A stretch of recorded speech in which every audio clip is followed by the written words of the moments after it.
Assalamualaikum warahmatullahi wabarakatuh. Izin memperkenalkan diri, nama saya Irhan Nugraha alias Abu Azam. Saya lahir dan tinggal di Menes, Pandeglang, Banten. Pekerjaan saat ini saya wira swasta. Saya akan sedikit berbagi pengalaman saya terkait dengan keterlibatan saya di jaringan terorisme. Awal masuk saya pada jaringan terorisme adalah ketika terjadinya isu terkait dengan masalah ISIS yang ada di Suriah dan Irak, yang mana mereka ingin mendirikan negara Islam secara global.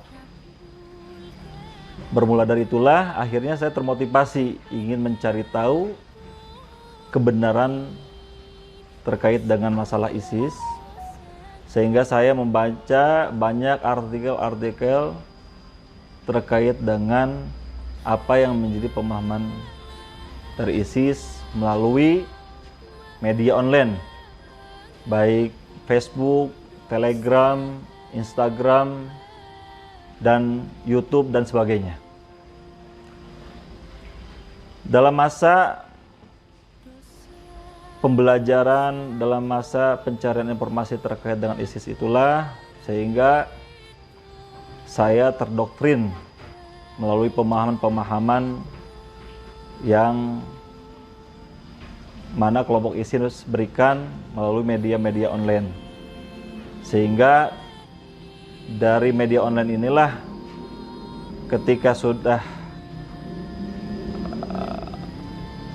bisa diterima pemahamannya, sehingga saya memutuskan untuk bertemu melalui media offline dengan orang-orang yang berafiliasi terhadap ISIS yang ada di Indonesia, khususnya yang ada di Provinsi Banten.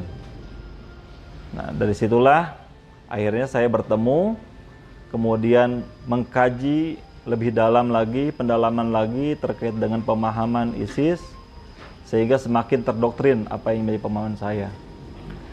Tentunya hal ini dikarenakan kurangnya referensi atau literasi keilmuan yang saya miliki terkait dengan masalah agama Islam. Sehingga dengan mudahnya saya terjerumus atau terdoktrin dari paham-paham ISIS. Sehingga semenjak dari tahun 2014 sampai dengan tahun 2017 saya mempelajari terkait dengan pemahaman jaringan terorisme ISIS ini. Saya baik secara online maupun offline, sehingga saya memutuskan untuk hijrah menuju Suriah ataupun Mindanao. Yang terdekat adalah Mindanao, ya, di kota Marawi. Sehingga saya berpikir sebelum saya bergabung di Suriah, saya coba melakukan penjajakan untuk bergabung dengan kelompok ISIS yang ada di Marawi, yang dimana jaraknya tidak terlalu jauh dari Indonesia. Sehingga ketika saya hendak akan berencana untuk pergi ke Marawi, itulah pihak Densus menangkap saya, sehingga saya masuk ke dalam penjara gitu. Perjalanan saya tidak pernah terpikirkan saya akan terjerumus kepada pemahaman terorisme. Saya tidak pernah terpikirkan pun sampai saya akan dipenjara gitu. Tetapi memang ini adalah suatu perjalanan yang sudah Allah takdirkan kepada saya dan tentu mengandung banyak hikmah. Namun dari hikmah-hikmah yang saya terima ini adalah ini juga bisa menjadi ibroh bagi orang lain, ya, agar supaya kita lebih berhati-hati khususnya dalam mempelajari terkait dengan masalah akidah kita, terkait dengan masalah pemahaman kita. Jangan ketika kita hijrah ingin mempelajari agama, ingin mendekatkan kepada Allah, karena terlalu semangat kita tidak bisa memfilter mana pemahaman-pemahaman yang memang kita terima dan mana pemahaman-pemahaman yang harus kita hindari gitu. Sehingga yang akhirnya kita terjerumus kepada pemahaman-pemahaman yang salah gitu. Sehingga dalam pembelajaran saya di dalam penjara itu, saya menemukan banyak hal-hal yang tidak kesesuaian dengan apa yang diajarkan oleh ulama-ulama ISIS, ulama-ulama JAD, ulama-ulama organisasi terorisme gitu. Khususnya di bidang takfiri dan tawali ya. Yang mana para ulama-ulama ISIS begitu mudahnya untuk mengkafir-kafirkan para pelaku dosa besar. Begitu mudahnya mengkafir-kafirkan orang-orang yang bekerja di pemerintahan yang dimana pemerintahnya belum sepenuhnya menggunakan hukum Islam. Gitu. Nah, salah satu apa yang menjadi pemahaman kelompok-kelompok terorisme seperti ISIS, JAD itu adalah mereka mengkafirkan orang-orang yang bekerja di pemerintahan yang tidak berhukum dengan hukum Islam. Nah, ketika saya mempelajari sejarah, ada satu kisah yang akhirnya ini juga menjadi titik balik saya untuk kembali kepada NKRI, kembali kepada pemahaman Ahlussunnah wal Jamaah, yakni adalah kisah Raja Habasyah. Ya, nah ini kisah Raja Habasyah ini ternyata mengandung hikmah dan mengandung nilai-nilai fikih, di mana Raja Habasyah pada saat itu beliau masuk Islam. Ya, beliau masuk Islam diajak oleh para sahabat yang pada saat itu hijrah ke Habasyah. Beliau masuk Islam, namun ketika beliau masuk Islam, selama beliau masuk Islam sampai akhir hayatnya, Raja Habasyah ini adalah menyembunyikan keislamannya, baik dari para menteri-menterinya maupun masyarakatnya, gitu. Selama dia memerintah kerajaannya, Raja Habasyah ini menggunakan hukum Trinitas, ya, karena waktu itu Habasyah itu berada di bawah kekuasaan Romawi Timur, dan dia masih menggunakan simbol-simbol kekafirannya seperti salib dan sebagainya. Tetapi ketika Raja Habasyah ini wafat dan Rasulullah mengetahui kabar itu di Madinah, maka Rasulullah dan para sahabat Rasulullah mengajak para sahabatnya untuk menyolatkan Raja Habasyah. Sehingga orang-orang munafik pada saat itu mengatakan Muhammad telah menyolatkan orang kafir gitu.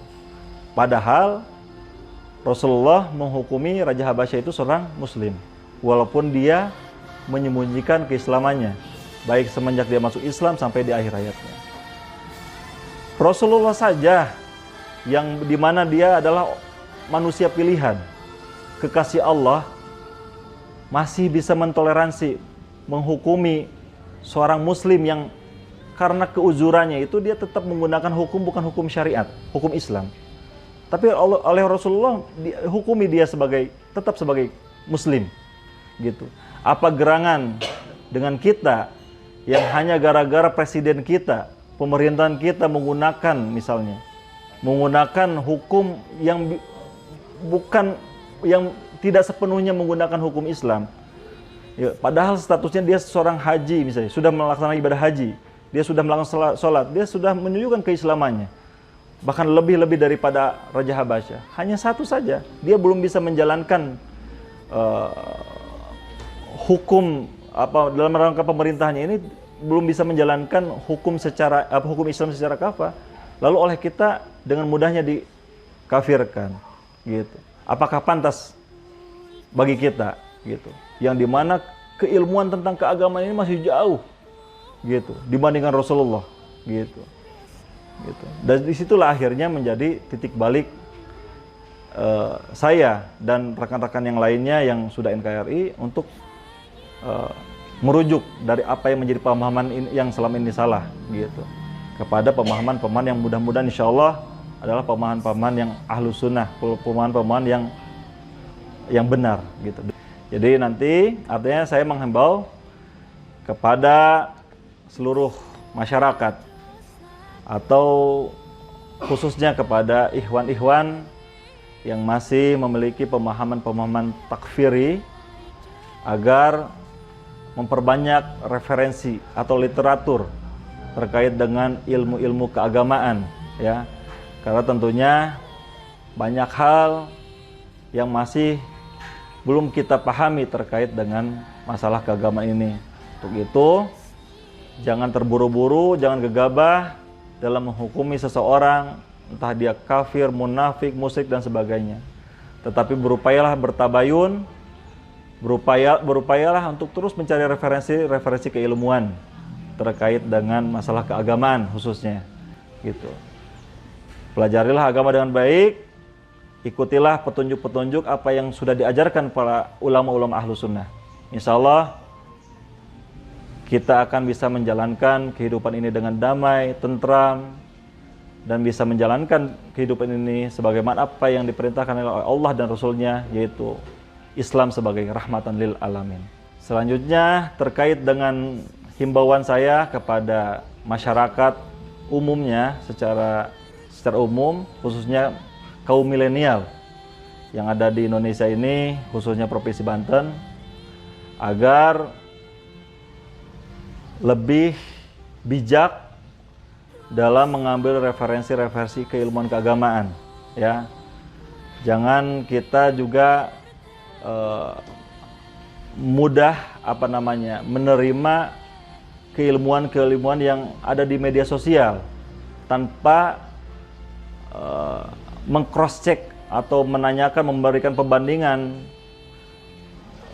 terlebih dahulu kepada para ulama-ulama kita ya. Dan saya sarankan terkait dengan pembelajaran keagamaan ini lebih baik kita kedepankan pembelajaran secara talaki, artinya langsung bertatap muka ya, jangan melalui media sosial gitu. Karena kalau bertatap muka ilmu ini akan lebih sempurna kita terima dibandingkan mempelajari keilmuan keagamaan ini melalui media sosial, media online ya. Karena hampir sebagian besar orang-orang yang terlibat dalam jaringan terorisme, khususnya angkatan saya ini, mereka terdoktrin dari pemahaman terorisme ini melalui media online, hampir sebagian besar ya. Sehingga karena doktrinan secara online, artinya karbitan lah ya gitu, sehingga mereka melakukan aksi-aksi itu secara acak, jadi tidak teratur gitu. Makanya lebih berhati-hati, saya sarankan jika ingin mempelajari ilmu agama, silahkan cari referensi ulama-ulama yang benar, cari referensi keilmuan keagamaan yang benar, dan mempelajarinya secara talaki, secara tatap muka.